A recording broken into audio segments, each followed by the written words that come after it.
Welcome, love, to Soften Up with Crystal Alexandria. Ooh, honey, let me just start by saying cycle syncing my life was the greatest breakthrough that I've had in the last 5 years.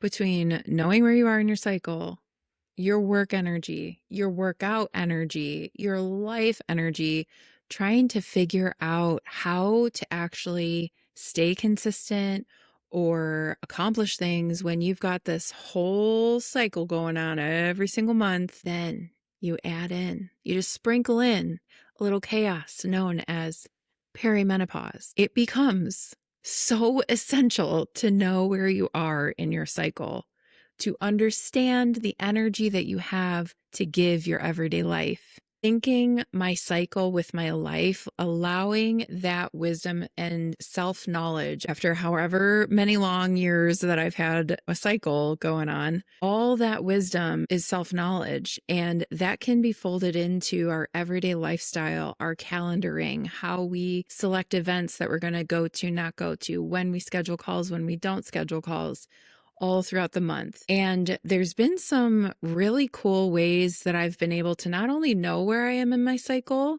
by tracking, but being able to leverage where I am in my cycle to get more done during the times of the month that makes the most sense for. You may think you know where I'm going, but let me tell you, I've got some nice little gems sprinkled through here that I really hope will give you permission to lean into your cycle even more for what you need when you need it throughout the month. I think at the heart of this is understanding that the overlaying, overarching, constantly pervasively present theme of capitalism is not how our bodies work, especially as women, especially as femmes, especially as those of us with a monthly cycle. We're not meant to keep up with everything like we're a machine. We're not a machine. We're a human being with ebbs and flows and ups and downs and everything in the middle in between throughout the month. For us to stop working against that and embrace it and then even leverage it, I mean, we're getting to a level that is just so powerful for feeling better throughout the month and not fighting against ourselves and the very nature that we carry in our body every single day. What I'm doing with this conversation is inviting you in to soften the edges around what we think we can do, can't do, and maybe being just this walking permission to put a little more care into how we plan around our cycle, and to also rest and sit back and receive more during the parts of the cycle that relates to as well. Something that's also important to know as we're having this conversation is that I do create my own schedule as a business owner. I don't work a 40-hour work week, and I am child free. Okay, so we're getting those two things right at the top of the conversation because I know that they can be real barriers for implementing things that are more conducive and more supportive for your cycle. I know there's a limited amount of PTO days, limited amount of sick days, and you got kiddos to look after. Staying home or reworking your everyday lifestyle and plans may not be possible all the time. But I know in my heart that you will hear just one little thing, probably many more than that, that might shift things to help you think about how you support yourself throughout your cycle, whether you're at home, whether you're at work, with kids, no kids. It may have you speak up for more support. It may have you maybe turn inward and restore and rest a little bit more, maybe do some reflection. Whatever it is that resonates with you, I hope that you take it and really run with it as far as just trying one thing from this conversation to implement over the next cycle for yourself to create a little bit more ease, to create a little bit more softness towards yourself, and to allow your body to take front and center with this indicator that we do have for our health, for rhythms, for cycles, and really take in the blessings of that, even though I know that can be a really sensitive topic. I know that there's a lot of people that go through a lot when it comes to their cycle in a variety of different ways. So we're approaching this conversation with that softening a bit of ease sprinkled in there as well to just see what else is possible. This isn't a topic that gets a lot of airtime when it comes to like actually strategizing how you plan your life. So all I'm doing is inviting you into the considerations, into new perspectives, and into the conversation between you and your body. Nobody knows your body like you do. And when we partner with our body, I like to say my body is my bestie. I like looking out for her.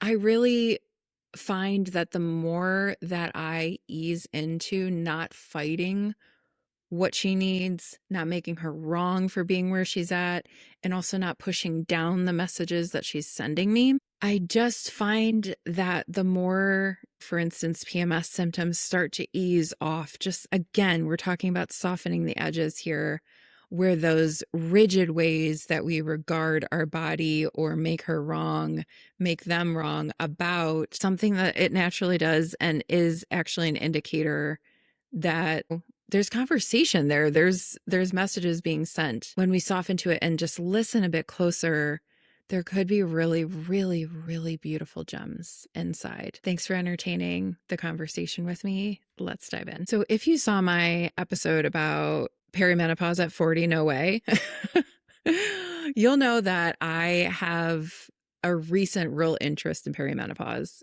It's selfish, of course. Like, hello, I'm at that stage of life. Clearly, apparently, that's true. And it's really interesting that the more I learn about perimenopause, the more I learn about bodies, the more I learn about hormones, the more that it has me tuning into my cycle, even more so than before, which is really fascinating. My orientation to my cycle, one, I'm blessed to say and very privileged to say that it has not been a very like painful area. Yes, there's cramps and all the things when I'm bleeding, but like I haven't had a lot of like really tough stuff around periods. And I know, I mean, many of my dearest friends have. So I understand that there's a lot around here, like I said. But what I have learned over the years is that it's a funny thing, like during luteal phase, those days before you bleed, I notice that there's this regular surfacing of things that have gone like throughout the month that have gone unaddressed, that it's almost like my own personal Mercury retrograde. No, for real though. It is. It's kind of like a life assessment, like check in every month. And when I really allow myself to listen, it is this interesting cleanup time where I get to, usually it's like an emotional purge that's been wanting to happen all month and I just haven't gone there. Other times it's like clarity about different interpersonal things going on. Other times it's like downloading really insightful next steps in my business or intuitive knowings and understandings about my life. It's a really rich time. And there's also the building tension of just like, oh my God, I literally can't wait to bleed. I have a running joke with a friend of like bleeding the crazy out. Like it just gets to a point where the tension builds of just like, please God, let me bleed. And then I do, and it's like, oh, okay, here we are again. I'm there. I remember myself again. Whew. So I used to really resist luteal. I used to use it in my language a lot, which is very common of people like kind of talking down about their periods, which everybody has their reasons. Godspeed. If that's you, if it works for you, absolutely. For me, I try to just talk with appreciation of my cycle because when it comes down to it, and like with the shifting hormones and things in that arena, I am realizing like if I didn't have a cycle, I wouldn't have this like measure of health, measure of rhythm in my body. So every time I do get my period, I am really, really grateful, especially if it's in a predictable way. I'm just like, oh my God, that feels like such a blessing. Like, thank you, body. Like, also, I'm just going to sprinkle in here. Did you know that you can ask your body to move your period day? Meaning like the start of your menstrual cycle? Yeah. I've had different events come up over the years, man. I'm talking like 10, 12 years at this point of doing this. And I'm like, it would be really, and body, we're just hypothetically, we're just helping out our friends right now. Okay. Thank you. Love you. But I'm like, I have this big event coming up on X date. Like, could we get it before or after? Just not on that day. Thank you in advance. And sure enough, it happens, man. Sure enough, I'm just like, body, high five, good job. I really love partnering with her in that way. Okay, so we talked luteal, we talked menstrual. Of course, with menstrual, like I like to take it easier. I'm not booking calls on the first day of my cycle. I am avoiding peopling at all costs, frankly, if I can. Not, it doesn't always work out that way, but I really appreciate doing that. And then as I start to feel those hormones rise again, I'm just like, hallelujah, there I am. uh, into follicular and ovulation is where I have that higher energy. I'm doing like podcast recordings and things during that time mostly so that I can like knock out. I have more of that go energy and I'm feeling a bit more vibrant and makeup sitting nicer on my face. And like, it's just, it works. You know what I'm saying? So more of those like making plans externally out of the house, like getting out there, planning for future stuff, like that's all really rich energy to do that. And then of course, when you get in later, later in your cycle, luteal starts to kick in. And then I'm just like kind of titrating down of like, okay, a little less peopling. I'm maybe needing a bit more rest, just like starting to pivot. We just walk through the 4 phases of the cycle, like very, very lightly. The most critical piece for this whole conversation is to make sure that you're tracking your period. And I do want to be a voice for like some of the apps out there are really not secure data wise. And with all this legislation happening that is just anti-woman, anti-fem, there's a lot of companies that are using that kind of data in very insidious ways. So my highest recommendation to you is to start tracking it manually, either, on a paper calendar or in a digital calendar. This will take a couple months of starting to zoom in. If you're really not familiar with your cycle, you hit your, first day of your period and you're just like, oh, okay, I guess it's here. Tracking your cycle is going to definitely be maybe just a learning curve, but once you get it, it is really incredible to know how to do it. I do think just on the side of our cycle being a measure of health and tracking in our body, I think it's a really beautiful practice to be doing anyway. The easiest way that you can track your cycle is day 1 of your cycle is when you start to bleed. Okay. You should probably know how many days you bleed on typical. Some people are like 3 days, some people are 5, some are 7. Whatever that normal window is, you can kind of start with that, just light awareness. Then on the first day of your bleed, go into your calendar and put day 1 in some way. I actually do this with a repeating reminder at the top of my calendar for that day. And I have it set to happen every 26 days because my cycle is typically 26. It does vary a couple days. That way, when I'm planning out my life, I have that visual reminder right there that this is likely to be minus a day plus a day when I'm going to start bleeding. And I don't want to be planning anything major on that day. From there, you want to have that awareness of how long the bleed lasts. Once menstruation ends, that's when the follicular phase starts. Okay. So the other things that I like to track day 1, of course. And then I go up to like day 5, just so that I know on the calendar that I have those first 5 days marked and I can just be in that kind of downshifted planning mode. Okay. Then from there, I like to count through the calendar to day 14. And then I put a little reminder. It says day 14. And I have the little emoji with like the mini plant. I don't even know why I use that, honestly, but it's just like kind of like peak vibrancy. Maybe you can do like a sun. Typically ovulation happens like day 14, day 16, somewhere in there. I thought it was a whole like phase of time similar to the other phases, but it's actually like peak ovulation is only like a day or 2 or something like that. So I just like to have that marker of like, basically I'm mid-cycle on that day 14. Then I continue adding. And then about day 20, I'll put, I do day 20 with a little like tornado sign on my calendar as an indicator. Hey, you're going into luteal. I'm just like, oh my God. Every time I see that on there, I'm like, yep, right on time. I knew it. I felt it. And then I go out to day 26. And I have a little indicator that's like the end of my period. And then day 1 kicks on and I have like a little red dot in there. I have a separate note in my phone as well. especially since I've started hormone replacement therapy. And I know that in perimenopause, the length of your cycle can definitely vary month to month. I've started tracking for each month when my period starts and then the length of my cycle. And I am noticing a slight variation, but not much. Then, say your period starts a day early. Going into the next cycle, what I'll do is update my calendar. So I'll move it one day prior, and I have it as a repeating thing every 26 days. So I just move it over one, and then it prompts me. I use Google Calendar at the moment, but I'm looking to get off Google. But it prompts me to say, like, do you want this to happen for all future events or just this one? I do all future events. So then it updates the entire start date moving forward.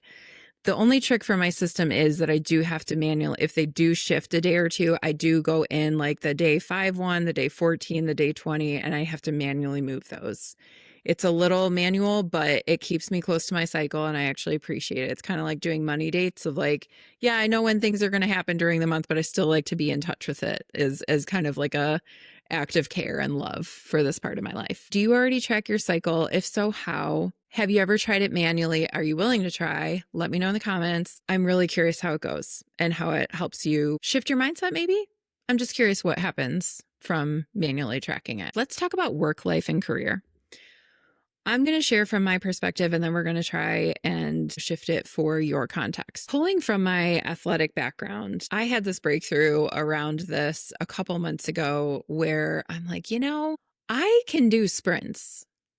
I can do sprints. I can hustle and I can put my all in there. I can kick some ass. You know what I'm saying? I can do that. Can I do it the entire cycle indefinitely with no end in sight? No, girl. No. We're not doing that. I'm not doing that because I know that I can't sustain it and I don't want to end up in burnout again. Right? You know what I'm saying? If you've been in burnout once, twice, 300 times, there's just like this internal fear of it happening again. But I like to shift that fear into how can I still accomplish my goals, but do it in a measured way, do it in a sustainable, grounded way. Gone are the days for me of just plowing past my body and ignoring all of the beige flags, yellow flags, and bright red flags, the screams, the like, oh my God, please stop.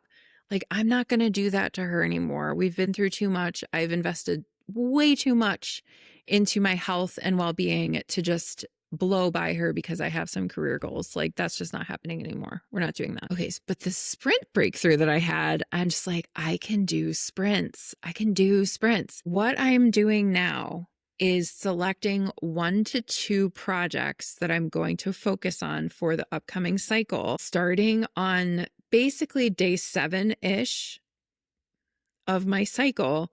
When I'm starting to get that mental clarity coming back, I'm starting to feel that gusto. I'm like, I love my workouts again. And we'll talk about workouts too. I am going to sit down with my calendar and my next 2 weeks. We're talking about a 2-week sprint where I put those goals. I usually journal them out because that's where I get my clarity. Me and my journal, we're besties too. It's such a great tool to get stuff out of your head and just onto paper. And for whatever magical reason, it just like really clarifies and also locks in. It's kind of my first step for motion, like forward motion around these things. I'm selecting those 2 projects and I'm pulling up my calendar to design my next 2 weeks to really center accomplishing these goals. I used this actually to launch this podcast. When I first got the download of like, it's go time, like I want to be born on Valentine's Day, like, let's go. I'm just like, can I do it? And it ended up being the first 2 weeks of my cycle. And I just leveraged the heck out of my go energy and planned it all out in a way that makes sense where I do high quality work. My heart could be in it. And I'm also going to get good sleep at night, eat great meals. And I ended up even being sick during that time too. And I was even able to like lean into rest while also launching this podcast and doing everything else in my world, right? That needed to still be moving with some days off in between, right? Being sick, like I needed it. But that was just a really potent, clear example of this really working for me. And gosh, something that I've learned about myself is I really love the sense of accomplishment. Even the art that I do, when I sit down, I really like to work on a project and finish a project. I've even really focused on micro paintings because I really love the process of developing it, painting it, but I really love crossing that finish line. I've really gotten hooked and let myself like lean into that part of me.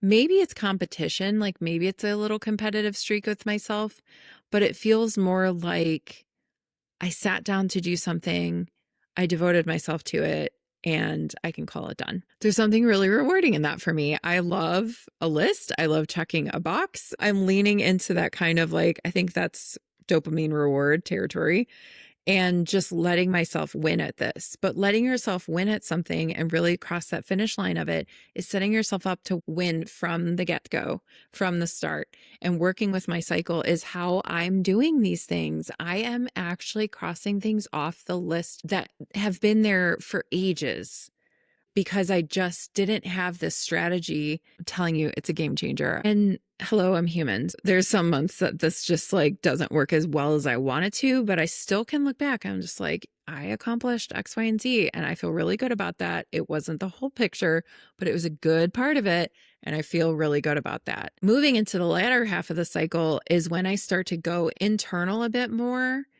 into that like downshift and focusing more on planning my next sprint, doing more like research into how did these episodes go? And I might get more inspiration during that time because it's very common during a luteal time of your month to get more like intuitive downloads, to get more clarity. Pieces that you wrestled with the rest of the month all of a sudden come together and you're just like, that's the answer I was looking for. Be on the lookout for those too. I think what helps me is that it's not just my body struggling during that cycle. I also have these other focal points that help my brain not focus so much on what's going on in my body and like maybe how I don't feel as great as like the rest of my month. But it still has, it's rich with purpose, it's rich with meaning, it's rich with creativity. And I actually am starting to look forward to that time of the month even more with that going on. Pretty freaking cool. Naturally, when something starts to work in one area of your life, it's like, hello, rinse and repeat for other areas of your life that you might be struggling with. And that other area of my life that I was struggling with was workouts. Working out is something that I absolutely love. I mentioned my athletic background. I really love lifting weights. It's something that I've been doing since I was a kid. And again, with that sense of accomplishment, like when I can like hit play on the workout and then have it be done 30, 40 minutes later and know that I checked that off my list and also like really supported my body in that way. Ooh, I just love it. I love the physicality of it. I love that feeling of just like your blood circulating and your mind getting clearer and building towards bigger goals too. Every one of those workouts is a small brick leaning towards my fitness goals, which usually center longevity, agility, strength, feeling good in my body. The time that I feel the best in my body is when I feel strong and when I feel beautiful in my own way that I define for myself. And I just feel good walking through my days. I walk a little taller. I'm able to just pick up and play with the little ones in my life and run around with them and squat down and move around and just be silly with them. And that is like such a beautiful, tangible measure of progress, right? That are non-scale victories. They have nothing to do with what I look like and how much I weigh. It is about living a present, vibrant, delicious, fun life. And workout is one of the top ways that I do that. If the sprints work for work, then the sprints can work for the workouts too. And so what I've done now is that during follicular and ovulation, those kind of like 2-ish weeks, I use those to work out more. I notice that my joints feel better anyway. I'm feeling stronger. I have way more energy. Like lifting weights feels radically different, my God, than it does during luteal. I swear I'm wearing cinder blocks as feet and hands when I'm working out during luteal. It's so frustrating. But again, I told my sister, we were working out together recently, and I just said, I am really working on allowing this time of the month to be part of how well I work out. And this is the best that I can do during this time of the month. And I feel okay with that. I'm really trying to work on being okay with that. It's a work in progress, but it is going well as far as like I lessen the amount of weight that I'm lifting. The likelihood of me skipping exercises in a workout video skyrockets during luteal. Like, I'm not going to be doing jumping. My body hates jumping during luteal phase. I'm not doing it. So I lean kind of away from cardio and more into weights, but I'm lowering the amount of weights that I'm using, and it really helps. It helps just so much for me to just get through the workout, which some days that's the goal. Just get through it. Doesn't have to be pretty. You don't have to like it, but it's going to be done. You know what I'm saying? You feel me? So the plan now is 4 workouts in those 2 weeks. And then I downshift to 3 during luteal. During menstrual, I'm doing maybe 2. Now, it's not like a strict rule because hormones are hormones and they're going to do what they do. And it might be different every month. But I'm not going to hold myself to the ovulation follicular standard when my body is letting go in the form of like menstrual bleeding. There's a lot more energetics at play as well of what we're letting go. We're letting go emotionally, we're letting go cellularly, and our bodies need replenishment and support during that time. Our bodies are actually working really hard during that time. And it's not just something to just like work through, power through, lift weights through necessarily at your full expectation and perfectionist standards. It's not about that. It doesn't have to be about that. It can be about supporting your body and also accomplishing your goals and making headway. It can be both. So again, softening the mindset towards where those standards that we hold for ourselves to meet during these times of the month that are just more for replenishment, slower, more internal, more chill. And then the rest of the month, we can really like push that gusto, let's go for our goals energy that way. I've tried this for the past couple months with workouts, and I'm telling you, I think honestly, more than anything, it's my mind. It's helping my mind to still have the goals. Like, it's still a goal that you're winning at to have 2 workouts a week. Accomplish that. High five yourself. Know that you're feeding your workout goals, and it doesn't have to be compared against the 4 times a week measure. They're independent of each other. It is a win just as equal as it is during my week that I'm working out 4 times a week. And on top of that, I'm not adding undue stress to my body, my joints, my brain, and then punishing myself for like, oh, that workout was subpar because I skipped like 3 exercises. Honey, like Carolyn Gervin, my online trainer, fitness guru to the masses, says, it's between you and you. And that is so true. It's so true. It's between you and you. So be nice to you. You're still kicking ass. It's just in a different form, different pivoted way, and a softened way. And you're still moving forward. That is still a win. Go you. The other area that I'm going to touch on just like in the briefest way, because I am by no means an expert at food as it relates to period, but there have been a couple things over the years that has been like really helpful to even consider. And that is shifting how you eat through the month, not in a very like meticulous, fine-combed way at all, but especially during your luteal phase, like supplementing what you need during that time. Sometimes it's actually more food during luteal because your body's working harder to prepare to bleed. And then during the bleed, sometimes is also like when more nutrients, like you might feel yourself like feeling hungrier. That is something to just tune into your body about. And this is something to perhaps have a conversation between you and your doctor, maybe A functional medicine doctor could be really, really helpful. It is. Have personal experience with functional medicine being really supportive for like how you support yourself during your cycle. More than anything, tune into your body of what they may be needing when it comes to types of food, amount of food. Some food doesn't draw me in during certain parts of the cycle, and I just let that be okay. I also notice that when I'm working out more, I'm hungrier. That's something that I'm listening to as well. If I'm working out less, sometimes it'll downshift. It's so variable for everybody. And in bringing it up, I'm not giving you any specific advice here, but I am just recommending that you listen, you tune in, you attune to your body and what it might be needing during certain types of the month.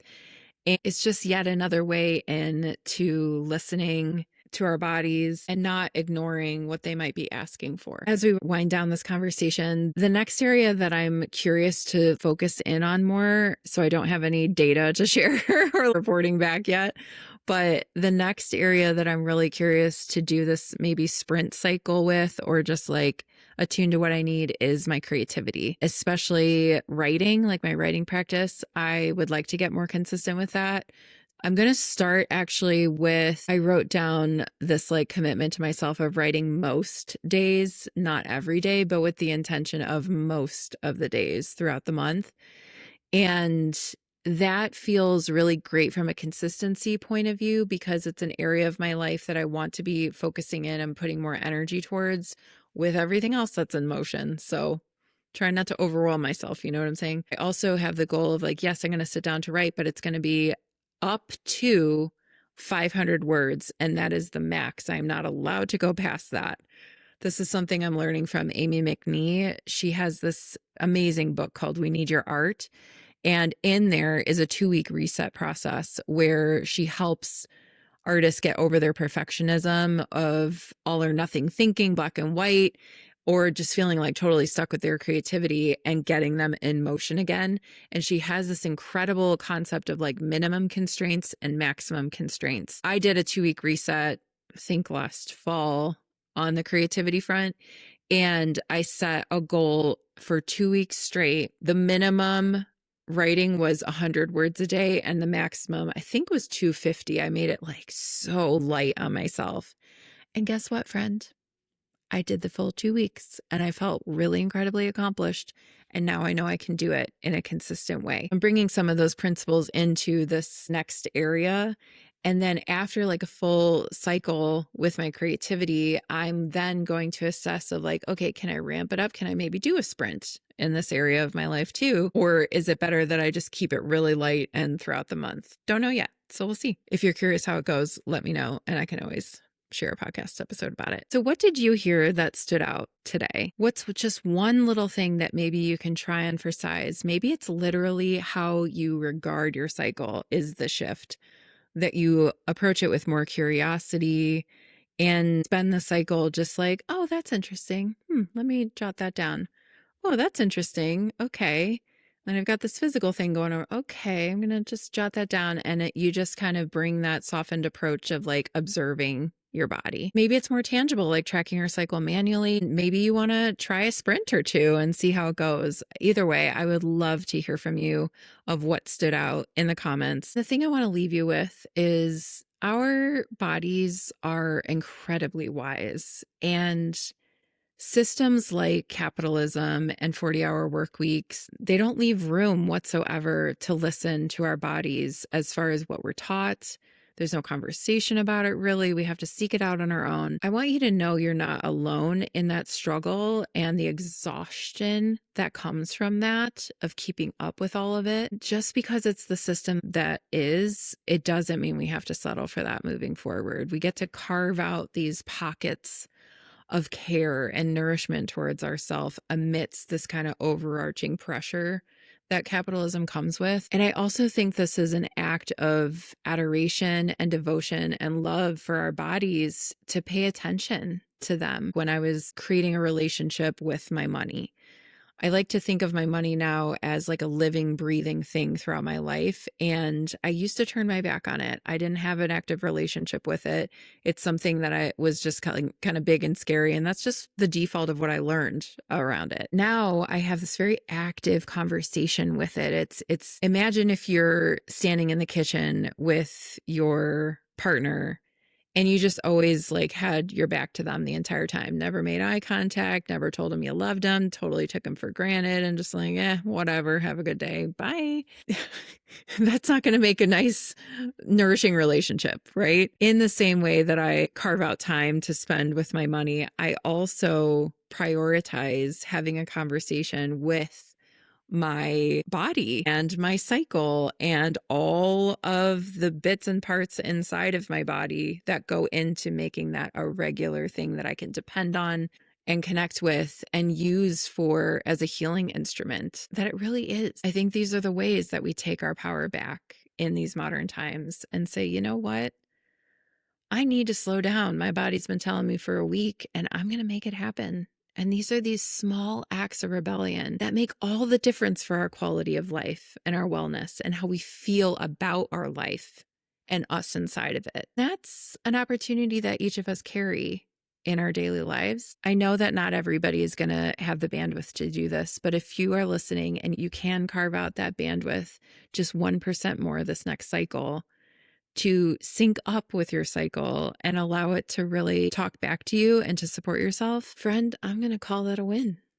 That is a win. May we all have and experience more ease around our cycles. Until next time, bye.